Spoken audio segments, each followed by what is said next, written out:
Hey everyone, it's Tim from Linessa Farm Specialty and Heirloom Livestock. We are your source for small ruminant health and wellness.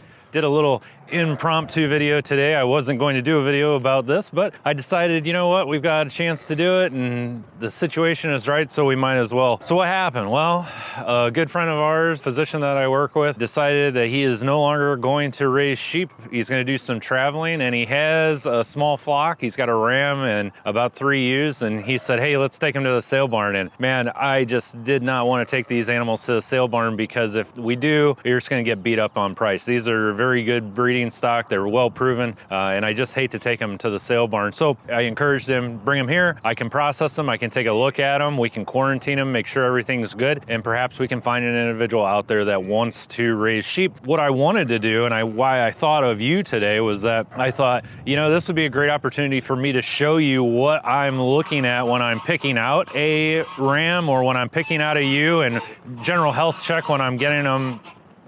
My geese are unhappy. General health check when I'm getting them off the trailer and what I'm looking for. So that's what we're gonna do today. By the time we make it to the end of this video, you are going to learn how to do a basic nose to tail health check on these animals, see what's going on. Let's get started. All right, Tess, come on over. And what we need to do is get up in here and get these guys off. I've got a locking mechanism on my trailer, but I also use my high-tech lock here, which is my wire. This is my insurance. I have been zipping down the highway before and hit a bump and had this thing actually unlatch itself. And for some reason, this one doesn't actually have a lock. I really need to drill a hole and put a lock in there, but that's neither here nor there. So Red, today's your day. It's St. Patty's Day, right? So you see, I've got my gloves here. Tessa's gonna go in and grab an animal, bring it out. I just shut her harness in the door there. I'm gonna use these gloves. I found these. My friend Johnny Andre had these at his house. I really like them. You can get them on Amazon. I like to wear gloves when I'm handling these animals because I want to protect myself from anything that they may have.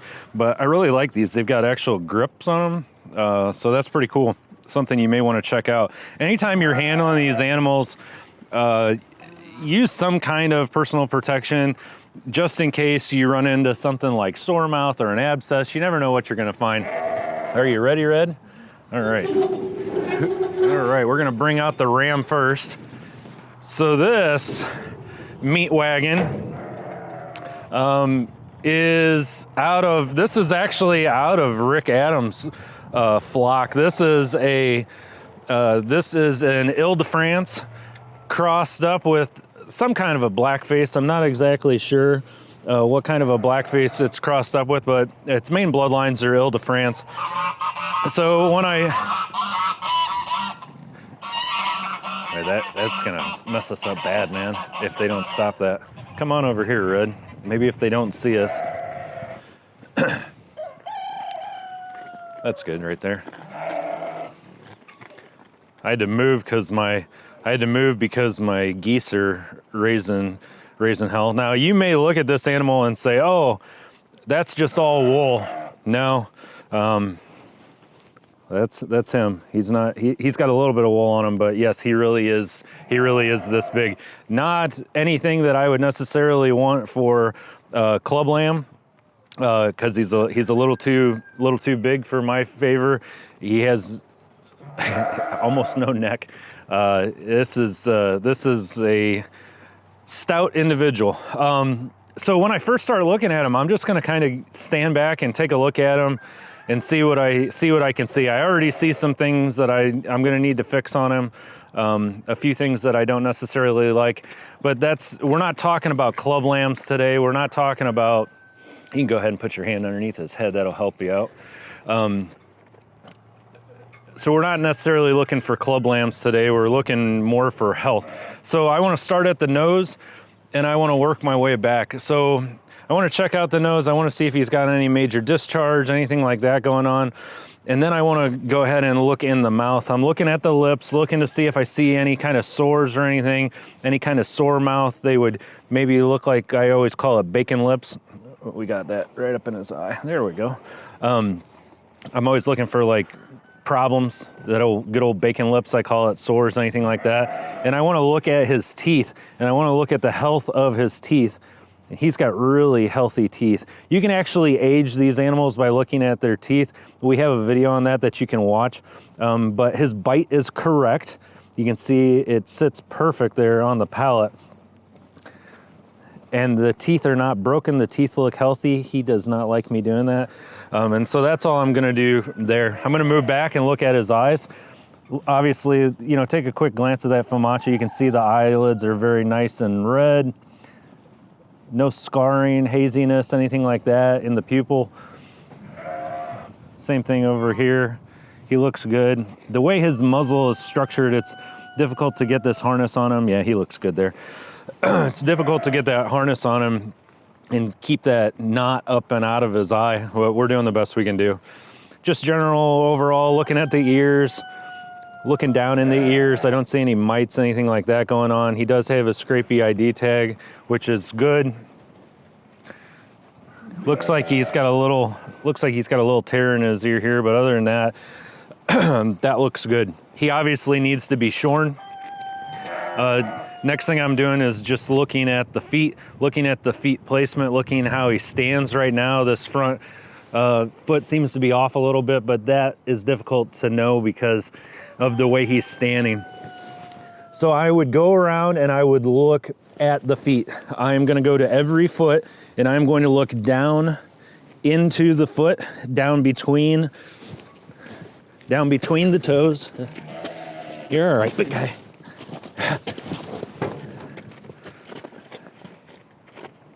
I'm gonna go down and look in between the toes, and I'm gonna look at the bottom of the foot. So I'm looking for any kind of scald in between the toes, and I'm looking at the bottom of the foot. I'm looking for any kind of hoof rot, anything like that. He does not like that, and he does what he wants, doesn't he? You okay? Yeah, I'm good. Okay.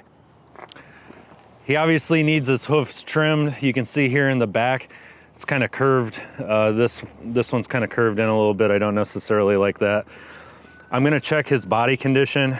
The way to check his body condition is to feel over the ribs. And this can be a little bit harder to do with all this wool on there, but you wanna feel over the ribs. We've talked about that before.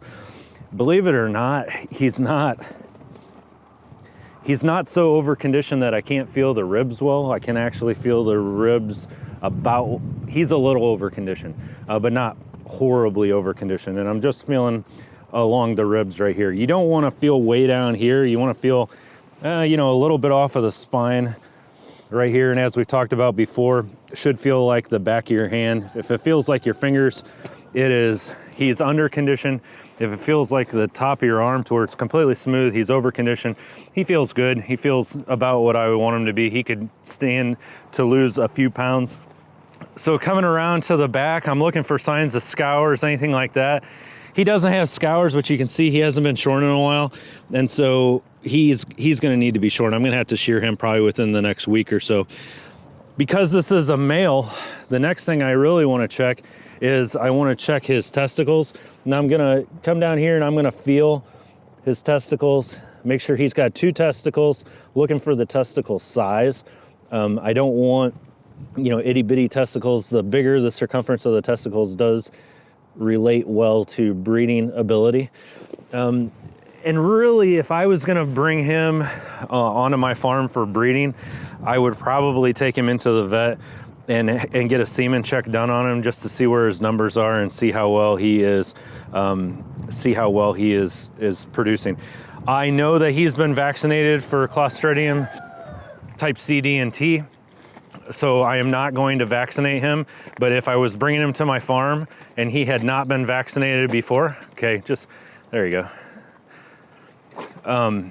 This is reality. We're not editing this because this is what it really looks like. Now, Tessa's been handling sheep for a very long time, so she knows what she's doing. But you know, you just got to give them a break. They start getting out of hand like that, you just let them do their thing, let them calm down.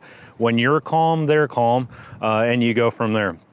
So again, he's already been vaccinated, so I know that, so he's good. So he is going to get shorn, he's going to get a hoof trim.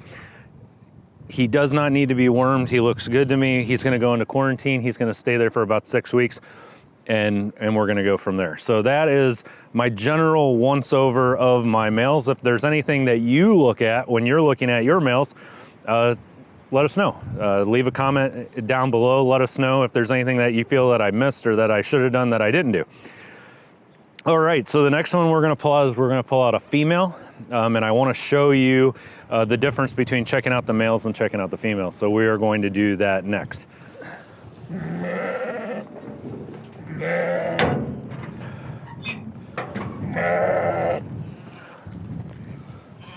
This is a female.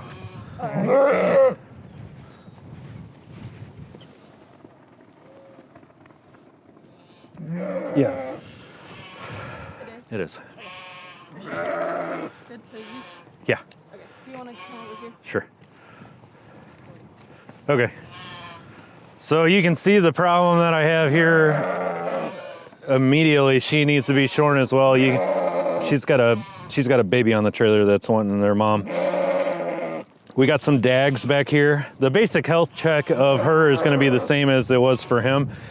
Check the feet, check the body condition, all of that. She's got some dags here. That's just the poop hanging on. So she's going to need to be shorn quite badly. I am going to watch her for scours. Well, the difference with the female that I'm going to want to check is I'm going to want to check her bag. And when I say her bag, I'm talking about her udder. And this is really important when you're getting a female new to your farm or you're thinking about buying one. I'm actually going to palpate her bag, both sides. And what I'm trying to feel for is I'm trying to feel for any lumps or hardness. Now she may freak out, so I'm going to try to. So I'm just, and I know you can't see, but you're just going to have to take my word for it. Her bag is nice and soft on both sides. I didn't feel. Oh. Come on. There we go. Her bag was nice and soft on both sides. She felt pretty good. So that is the main difference that I'm checking for with my female. Now you notice again today we didn't get into anything about like, you know, picking them out based off of size and structure and things like that. We're just doing our basic health check. The other thing that I didn't mention that I needed to mention is that I will do a fecal egg count on each of them. I will take a sample, look at it underneath the microscope and do a fecal egg count just so I can see what I'm dealing with, see if I've got any parasites, coccidia, things like that. So that's it in a nutshell. I just wanted to show you guys what was going on and what I do. Again, all these guys are going to go into quarantine, and we'll keep you posted on that as things roll along. I'm Tim from Linessa Farm Specialty and Heirloom Livestock. Thanks for joining us again today, and I look forward to seeing all of you again next time.